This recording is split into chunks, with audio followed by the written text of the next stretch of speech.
Greetings, fellow humans, and welcome to another Top 5 Wednesday. This is actually, I think, from last week, so I'm still catching up, but hey, that's part of the fun. And this is actually, I think it's ginger and honey green tea. But, this video is actually about the top 5 children's books, or top children's books. And it's Top 5 Wednesday, but I'm not gonna say 5. I like middle grade and I like kids' books, so I'm gonna say 10. Because it's my channel. I'm sorry. It is what it is. So let's get into it, and I'll explain why. Uh, First on the list, there's no order. This is just sequential of how I'm gonna say it. First one is the Phantom TollBooth. I think it is a brilliant kids book. It makes grammar fun. It makes math fun. How the hell can that not be on every list of great kids books? And I'm dying to get my books back from Puerto Rico so I can read it again. It is super fun, super creative, and I think that's what I look most in when it comes to kids books. Something that opens the imagination, something that's creative, something that makes you say, "Let's give it a go." Second and third are actually both from Dr. Seuss, Green Eggs and Ham, and The Cat in the Hat. Green Eggs and Ham actually has, I think, it uses 68 words, something. It's less than 100 words, the entire book, and it's reshuffled and rephrased and realigned to create a book. And I think that is brilliant. And along with Cat in the Hat, it does open the imagination and it does present poetry and rhyme and alliteration and different things to kids, which I think can be a really good thing for their reading adventures. It's something that I've even read as an adult. I like Green Eggs and Ham a lot. And it's not that I am Sam, but Sam I am? No.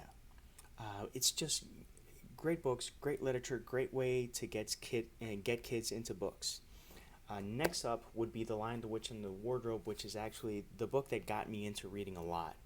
Uh, the world of Narnia, I know that it's chock full of Christian mythology, but I don't think that's a bad thing. I just think that it is what it is.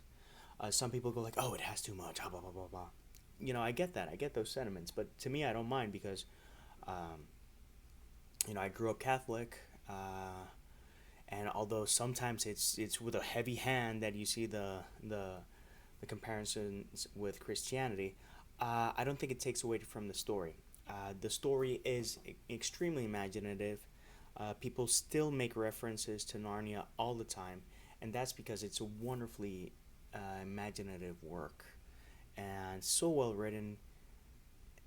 Memorable villain, the sacrifice of Aslan, and different things. Just I think just top notch, and it has Turkish delight.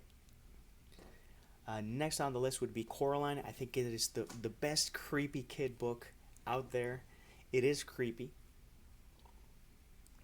Some adults even find it a bit creepy, but I think it's a brilliant book. It's got an interesting premise. And Coraline is a very real character. I think that's one of the things that I like the most about it.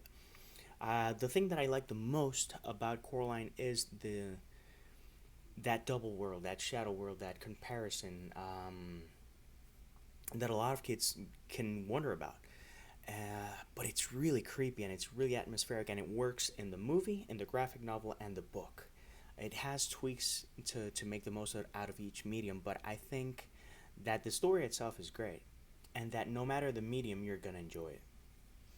Next up would be the Borrower series. Again, imaginative, in the sense not that it's the most creative idea, but it does invite you. Oh, what would it be like to be that size and explore the world and discover the world in from that perspective? And I think it's a brilliant series. It does end up a bit clunky. It has the same story two times in the last two books, which is the same story. It's a bit weird, but at least the first three I think are really solid. Memorable villains, memorable storylines, and it just happens. It does have a conclusion and it leads towards someplace, but it's like a story within a story. It has that magical realism in the sense that while we're carrying on our lives, this is happening right beneath our noses, and I think that's definitely fascinating. Next up, Pipi Longstocking. I actually read this as an adult, and I thought it was a super fun read. It's a classic, and it's a classic for a good reason. It's fun. Pippi is nuts and strong and quirky and just all sorts of, you don't know what to expect with each chapter, and I think that's the sign of a great book, that it keeps surprising you. And she always surprised me, and I think it was a very lovely book. Uh, on Lun Dun, I've mentioned this book countless times, and I think it's by far one of my favorites, because they took different types of characters that weren't supposed to be memorable, and they made them memorable. I'm not going to spoil it because part of it is discovering that. Some people might say it's a bit derivative, but I would disagree. I think it's a really original work, and that a kid's book makes me want to read an author's work in more mature fiction. I think that's a statement and a testament to good writing. Um, Next is the Bartimeus Trilogy, which I think is one of the most solid trilogies, and Bartimeus himself is one of the best characters in children's literature. It is a bit more mature, but that whole dynamic of the story and having Bartimeus commenting in the footnotes, I think it's brilliant and super fun. And lastly, I do want to mention Charlie and the Chocolate Factory. Uh, Everyone knows Willy Wonka in some way or another. Either they eat the candy, they've seen the movies, or they've read the book. And it is something that really packs an emotional punch for me. Not because I'm invested in Charlie or the other naughty kids, but because I saw the movie as a kid, and just to be able to experience and enjoy it in different ways, I think it's fascinating.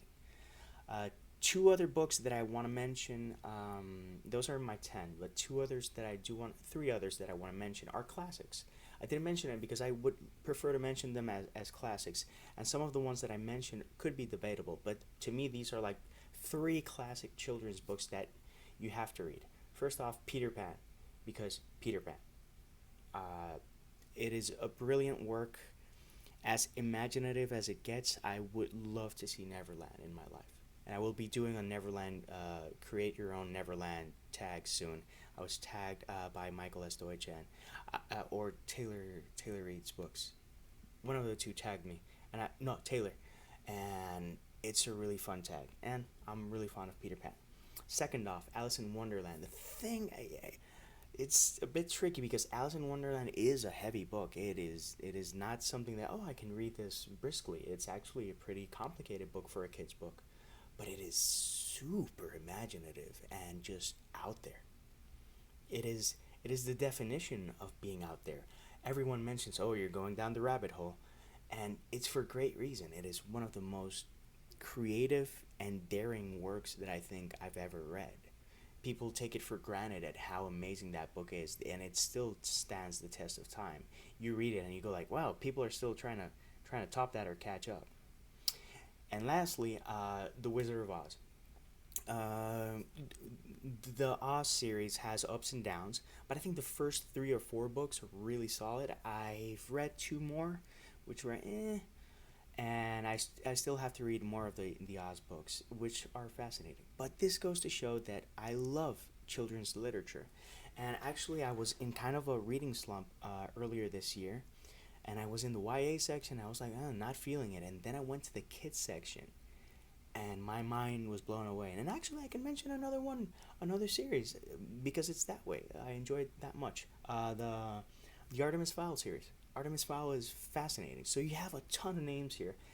If you're looking for good kids literature to share with your kids or to feed your inner child, by all means, check out any of them. And yeah, till next time.